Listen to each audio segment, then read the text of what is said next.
host and your host. Okay, it's recording. Is recording? Yep. All right. Welcome, everybody. It's Wednesday night at 8 p.m. Eastern Daylight Time, which means it's time for Quick Fix Golf and all our buddies to get together and get a chance to get the inside scoop from some of the best in the business. And tonight we have one of the best out there, which is Warren Bottke. We're really excited about learning some things from him tonight. As you can see, he had a hold of that trophy right there with Brooks. Yeah, how heavy is that trophy? It must be pretty heavy. It is. It's 57 pounds. I had no that heavy. And tonight's host for you tonight is? I'm Darren DeMailey. And I'm Bobby Lopez. Bobby Lopez is going to be joining us. And we're the PGA pros at Quick Fix Golf, located at Tupelo Bay. And Darren, tell him what we want him to do.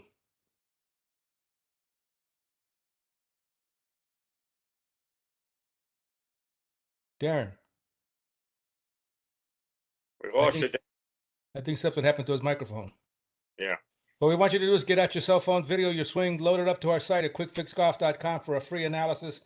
We'll not only do an analysis, but we'll attach a drill that's adequate for what you're doing or what you need to have done and get better. And it's absolutely free. It won't cost you a dime. And show us some love. Smash that like button and subscribe and ring the bell because it helps us in our SEO. And here's tonight our guest, Warren Bottke. Warren, you had so many awards and stuff that I couldn't have room to put them all in there. So I just had to just say numerous. Teacher of the Year awards, Horton Smith Award, and the South Florida Hall of Fame PGA. Warren, welcome to Quick Fix Golf. Thanks a lot, Bobby. Thanks, Darren, for having me. It's great to be back and see you guys. And I read and hear a lot of great things that y'all are doing, and it's neat to see how you're growing the game and doing a lot of neat things for golf. Well, we're making fools of ourselves, but that's the second part of the whole thing. I don't think so. Darren, your mic back running around. You can ask him question number one. I think so. It just unplugged itself somehow. Must have ghosts around here. There you go. Some ghosts. It was the Russians. How did you get into the game, and who were some of your early mentors? Well, I got in the game when I was 19. I was going to go to college and be a landscape architect. My dad was a designer, and he was pushing me to get into his line of business. And I really didn't want to design, so I thought, well, maybe I can do some designing and golf together. And I realized that just wasn't my dream. So when I turned pro right out of high school, about 3 weeks, I had a mentor, Harry Hammond. He was the golf professional at the Woodford Country Club in Exton, Pennsylvania. And I was able to get my first assistant's job when I was 19, worked for a guy named Pete Dever in Pottstown, Pennsylvania. And fast forward, I worked 3 years there, then 3 years in Reading, Pennsylvania at the Berkshire Country Club. And then I got my first head pro job when I was 25. And that was up in Pottsville, Pennsylvania, home of Yingling Beer. I'm sure you guys have heard of that. Yay, all right. America's oldest brewery, right? And I did that there for 5 years, then ended up moving to Florida to Naples, Fort Myers area at the Hideaway Golf and Country Club. I was there 5 years and then moved over to the East Coast. I've been over here now 33 years. I was 17 years at a place called Abacoa Golf Club in Jupiter, Florida. And now for the past 7 years, I've been at PGA National. I had been a director of golf, a general manager up through those clubs, but the last 35 years I've been teaching golf, and that's all I've been doing is been a teacher and a coach. There you go, Darren. Yep. How has your coaching evolved during that, 48 years, if I do the math right? Yeah, it's 48 years. I just turned 66 and still full of fire and vinegar and still making golf a better game. It's been fun. I look forward to it every day. And, like I said, for the past 35 years, I've been really, really fortunate to teach and be around a lot of people and mentor a lot of other young golf professionals and show them the ropes a little bit. And it's been fun giving back. And how have you seen the coaching change back when you first started to where you are now? Well, it was old school. I mean, you didn't have a lot of things. There wasn't much video. I had a guy, Slosh, who was in St. Petersburg, Florida, who came out with the first graph check camera. Graph check camera was a Polaroid camera that had 8 shutters, and you could remember seeing those back in the days at Golf World, where they have the 8 different positions of the swing, and that he was one of the first guys that came out with that, and then a Super 8 video film. And then after that, as you can see today, we got TrackMan and Body Track and all these different things, and it's incredible how the technology has come about. But I'll tell you what, guys, the game is still difficult. Handicaps aren't going any down, aren't lowering any, and we still have better equipment, better shutter speed, better cameras, and yet the game is still difficult. I've got 2 of those cameras. Do you? Yeah, I got them from Dick Farley. You know Dick Farley? Yes, very well. Yeah. Yeah, Dick got me my first job in Spain as a director of golf, and Dick he was one of the first guys to have one of those things too, and he used to go to Pennsylvania. What is it? The Poconos or something. That's New Right up. York. Yeah. What is it called? The Swing is the Thing or something? Swings the thing golf school. Yeah. And he was a great guy, and he had one of those. And guy, right? Gordon Neely. He had Rick McCord was his partner or something. Yeah, and Rick. Oh, he had another guy as a partner, but he died, and then Rick McCord. Yes. Mm-hmm. So those cameras were helpful. Oh, definitely. Can't find any film for it now though, so it just sits in my garage. Yeah, I have it. I have the same thing. I can't find it either. Technology goes along. Yes. All right. Next question is, what is the one common swing fault that's holding back the average golfer? Well, you know what? I always go back to a lot of basic fundamentals, and I think PGA, posture, grip, and alignment, that is something, if you set up to the ball correctly and really work on those 3 things, your ball flight's going to improve, and you're going to have better balance and make better contact. I'm a big swing plane and club face position guy. I think those 2 things go hand in hand, and they work together. But I mean, if you don't stand up to the ball correctly, your body finds the path of less resistance, and you end up finding ways to get the job done. And you see a lot of unorthodox swings that way. You see a lot of, I mean, I haven't been involved with most of this TPI and all this other kind of stuff, but do you see a big difference in as golfers get older and they lose flexibility, that they can't, I find I'm better off fitting them in a club that's a little bit longer, a half an inch longer or something, because they can't get their back over like they used to. Yeah, definitely a longer shaft with a little more flexibility. I've put quite a few senior citizens in women's shafted clubs. They don't know that, but, just so they can get a little more club head speed and a little more kick in the shaft. Well, there's the opposite side of that too, Warren, and you deal a lot with the junior golfers. Do you see a lot of your juniors with hyper flexibility that could be troublesome for a golf swing? Yes, definitely. These kids are getting bigger and better and faster, and all you have to do is go to U.S. Kids World Champions and the World Championship in Pinehurst, North Carolina, and you get your eyes open quickly. How good kids are, I'll tell you what. They're 400 kids from 40 different countries, and they're shooting under par. It's incredible.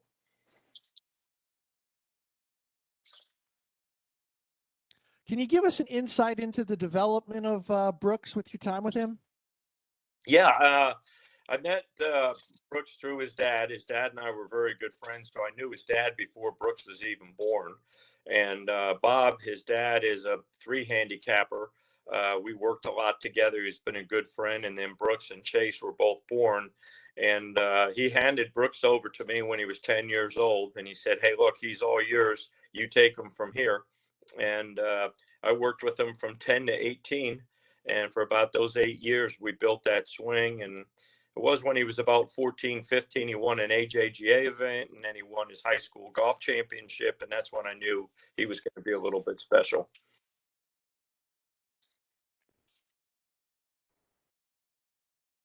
Has Brooks' swing changed over the years? And we have some video of his swing if you don't mind looking at it. Yeah. No, I had some when he was 10 or 12, but you can go ahead and play that.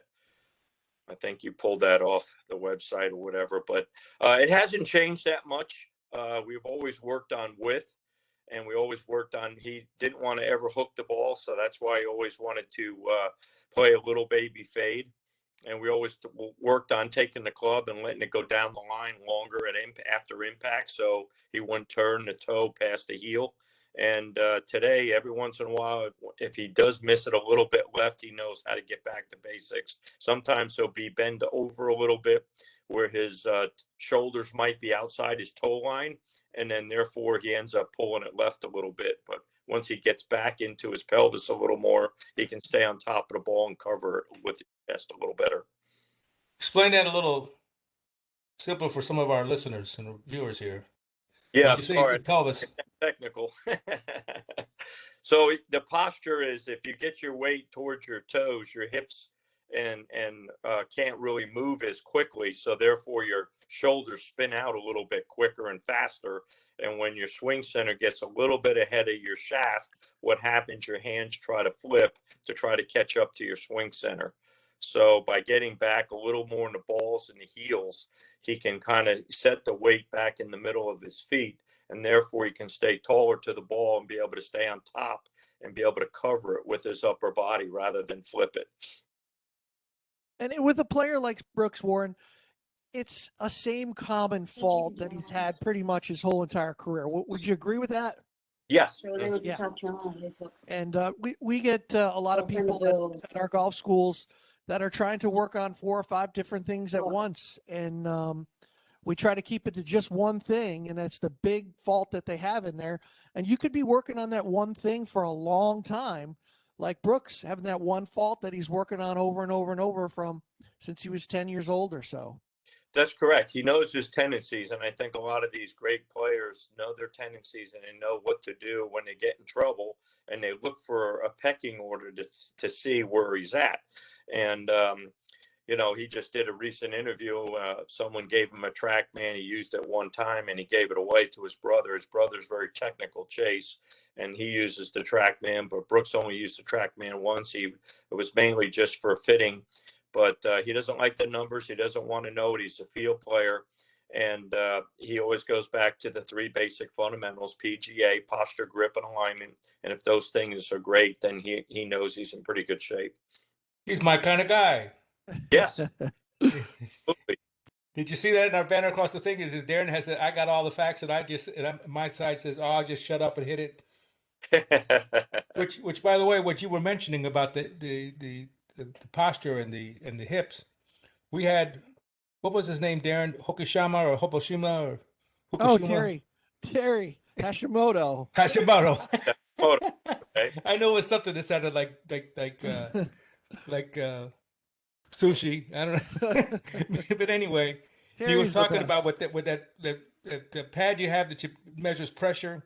It knows whether your pressure is on your heels, your toes, whatever. Correct. He was talking about how most of the players that are bombing it actually have more pressure on their heels than they do on their toes. Yeah. And more. So you're saying by doing that, you can turn your hips quicker. That's correct. So there's less risk of you going over the top with your upper body.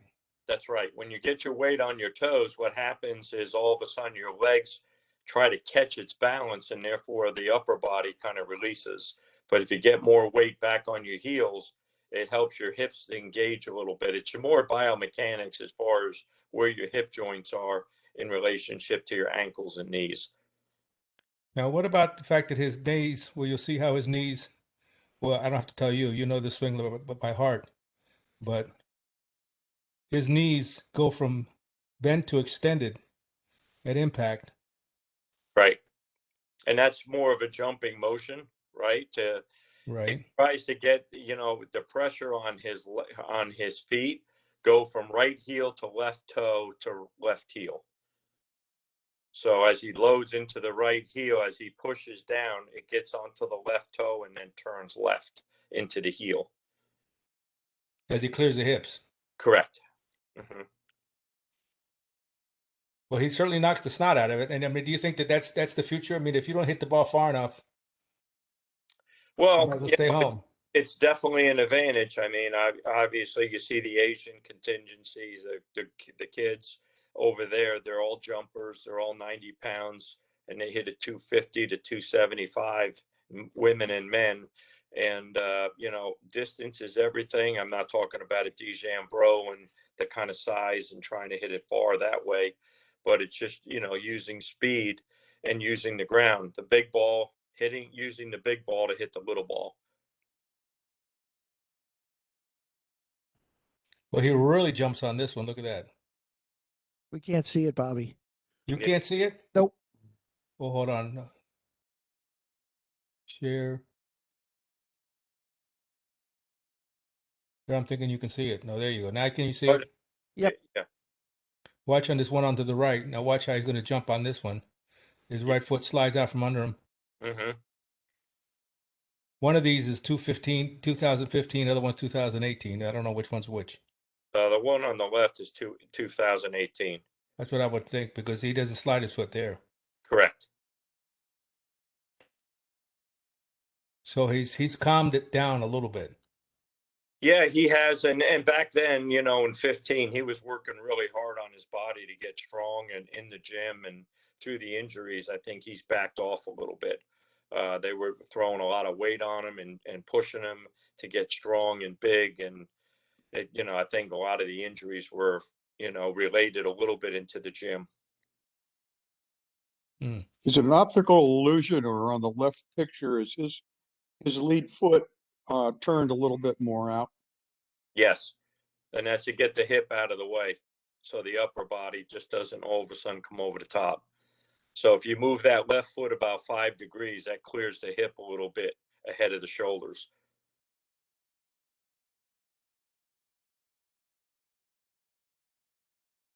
Let's go back to the questions.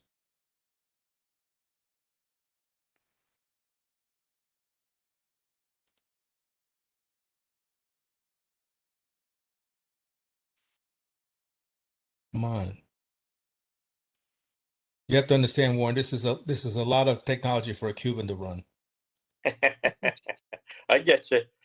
Hey, I'm old school too, buddy. Don't feel bad.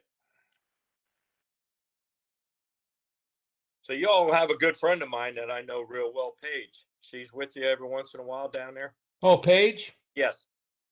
Yeah, that's Darren's friend. Yeah, we have a common denominator. We're both Miami Dolphin fans. Okay. All right, go Miami, go Miami, go. Yeah. You know, I went to the first game they ever played. No kidding. In New York? Yes. The first game they ever played, I was there. No kidding. Good for you. The first play, you remember what happened on the first play? Golly, I'm not too sure. You could look it up at Google. They have a video of it. Okay. Joe Howard ran back the ball for a touchdown on a kickoff. They were playing the Oakland Raiders. And the first play they played, it was a touchdown. And that was the one touchdown they scored all day. Now, was that 66 or 68? Probably 66. Okay. It was the first preseason game that they played. Gotcha. Danny Thomas used to own the team then. Yes, exactly. Mm-hmm. And Darren's a Jets fan. So, boo. Hey, Jets. But we had some great games between Miami and the Jets, didn't we, in those years? Oh, boy, did we ever. Jets were great. I don't know how they're Darren. Warren, this is a fun question here. What are some of the highlights of your career? I know you've got a couple of really good stories here that everyone needs to hear about. Well, in relationship, I'll tell you what, I mean, becoming a master golf professional was a big highlight, being inducted in the Hall of Fame, the South Florida PGA. But a lot of the fun has been with Brooks, and growing up and seeing him and being like his second dad. It's just been so gratifying, not so much from the person he is and what he's done, but to be involved in a junior's life and be so humble as he is and be so appreciative and continually, you know, reach out to me and do different things where he's not obligated. And most kids and most tour players, as you guys know, can be a little selfish, and they have everything they need and want, and they forget where they come from, and he hasn't.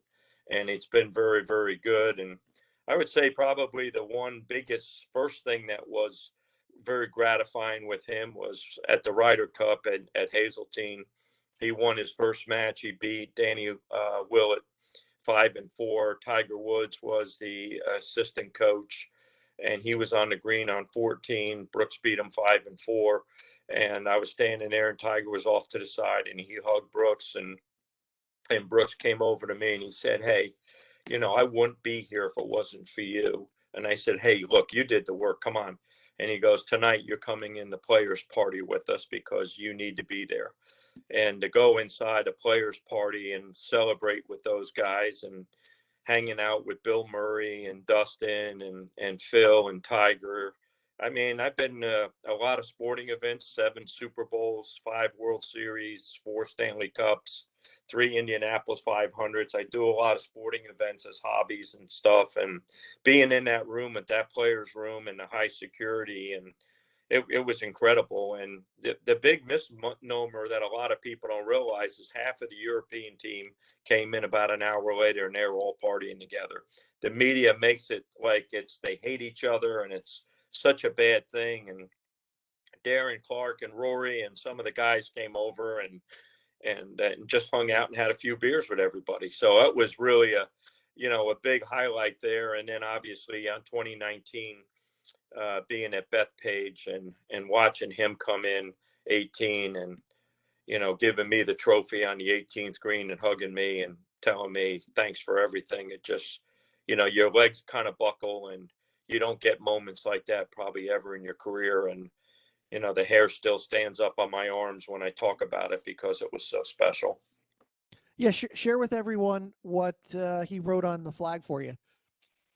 Well, yeah. Well, almost every major, he's given me a flag, and this flag he wrote on there, thanks for everything. If it wasn't for you, I wouldn't have 4. And it's a reason. No, let me back that up. That was another flag. He just said, thanks for everything. You're the reason why we have 4 majors. And he, underlined we as a team, not, hey, I paid you for my lessons. You were a nice guy. Thanks and goodbye. And you see that lots of times too. You do. And, and he's called my name out, at the 2018 at Belle Reve with Jim Nance, and they were interviewing him, and he just said he wanted to thank me, or it was his first major, or it's actually his second major. He won the U.S. Open, but he understands the PGA Championship, a PGA professional, and he's always been very, very vocal around PGA championships and stuff like that from the roots of where he and I were together. That's so special. Bobby actually did a lot of work with Gene Sowers and helped him win the U.S. Senior Open one year. Mm-hmm. And Bobby's a little bitter that he didn't get a flag. He didn't even get I think he got a text message, right? Was it? No, I got a nice picture. It's right here behind me. A picture. There you go. I got a nice picture. There you go. No, but Gene's all right. It was like you said, it's a sensation, and it was a team. It was between Derek Sanders, the caddy, and Gene and myself, and the 3 of us as a team worked together. And that was, and he got rid of the caddy, but he got another caddy that it broke up the whole team. Yeah. The caddies are so significant today. Oh. If you have a good relationship with the caddy, and all of a sudden they start trying to put a buzz in the ear of the player, don't listen to him. You should be doing this or doing that, and then you got an uphill road there. You need everybody on the same team. Yeah, well, Brooks has had the same caddy since 2013, and Ricky Elliott, he's a Northern Ireland guy, just a real nice person, and he met him over there in the European tour, and they're just like peanut butter and jelly. They go together. They appreciate each other. They know where they are, and I can't see ever those 2 breaking up. Good. That's so important. It really, I learned the hard way. Yeah, for sure. But I always do. School of Hard Knocks. The School of Hard Knocks. You got that right. Cuban from Miami High, one of the first to graduate. I hear you. So let me see. We think we got another one here. Do you suggest to young players to hit it hard? Yes, and that's what Brooks always liked and appreciated, because I always told him, I said, you got to swing the club and get speed. Club head speed is number 1. I mean, you're going to grow into your body and get bigger. He was like a number 2 pencil. He was a skinny little kid, and then he grew into himself when he got, his senior year and got into college. And I always try to tell the kids to try to swing, try to do more of like a swoosh drill so that they can hear the speed. And I give them the numbers. 1 mile an hour equals 3 yards. So if you can get 5 more miles an hour, that's 15 more yards. That's significant for a 10, 11, 12, 14-year-old kid. Reaching those par fives and two, you got a par 68 golf course you're playing. Absolutely, for sure. Well, Darren's big on that. Darren, tell him what you do with your guys. Oh yeah, I worked for Nicklaus for 7 years at the Bears Club, and that's the way Jack made his career, by birdieing the par fives and hitting it to the middle of the greens on the par threes and the par fours, and there's 16 under. Come and get me. And him and Tiger Woods, same concept. Yeah, Tiger's always said par 68 because he could always reach those par fives and two.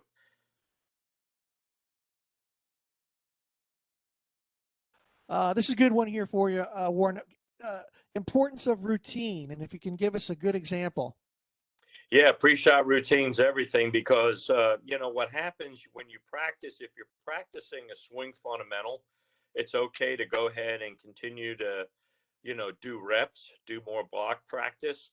But, I always try to get the kids and some of the better players to try to practice the way they play, go through a pre-shot routine, kind of go back and do what Pia Nielsen and what they do in their little thing of their think box and play box, Lynn Marriott, which they do in their book, what is it, Vision 54, and try to stay behind, get an intermediate target. I'd like to see you hit the ball and hit to a target rather than just, rake and just machine gun the balls out there, regardless of whatever age.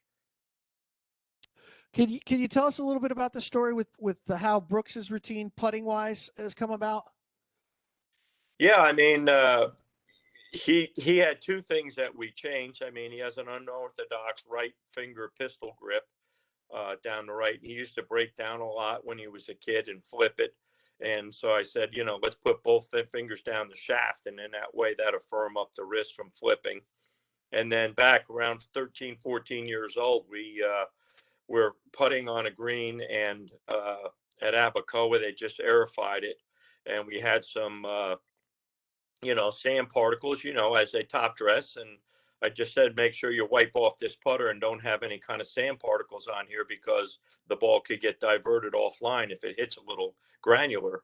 So we always looked at the putter. We did it 3 times, 1, 2, 3, look at the hole, and what happens, I was showing him that his optic eye, the nerve will help your arm swing to whatever that distance is. So you'll see he'll go 1, 2, 3, look at the hole, wipe the putter, put it down, and then hit.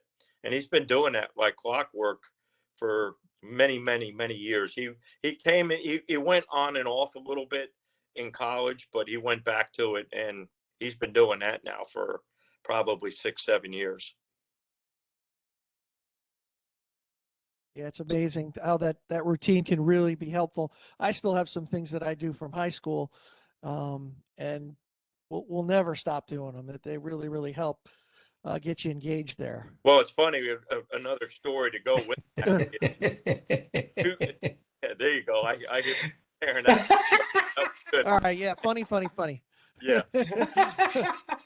Last year at the Honda Classic, he came up to me, or actually 2 years because of COVID. He said, "Hey, man, I haven't been hitting the ball, putting really, really well in Mexico at the World Golf Championship. So if you see something, just go ahead and feel good." So we went out at 6:30 in the morning. We were playing in the Pro-Am. We had the first Pro-Am team on number 10, and Phil Mickelson was off number 1. We had the first 2 tee times.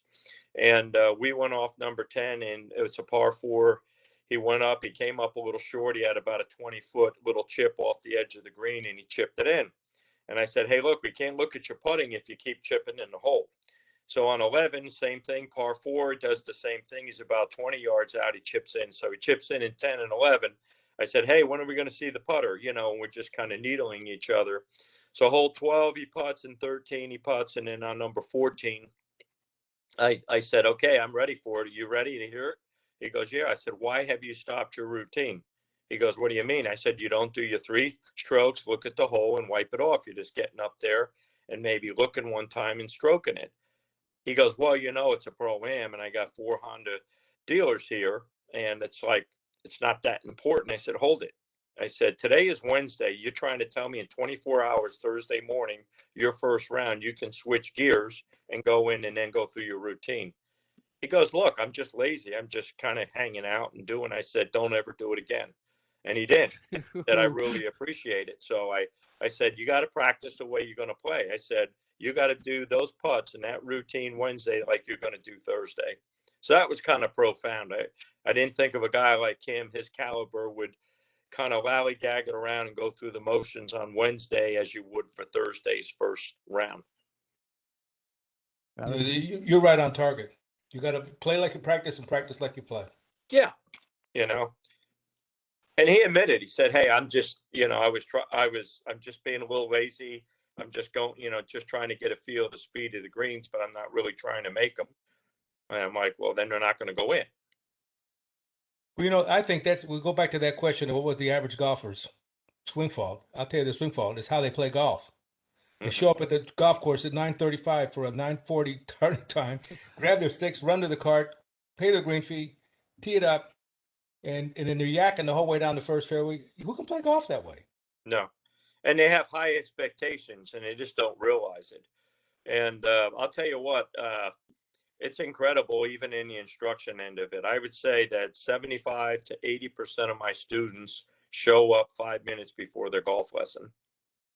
And I'm like, you got to be kidding me. You're going to spend this kind of money to get coached, and you're not going to be there a half hour and warm up and be prepared.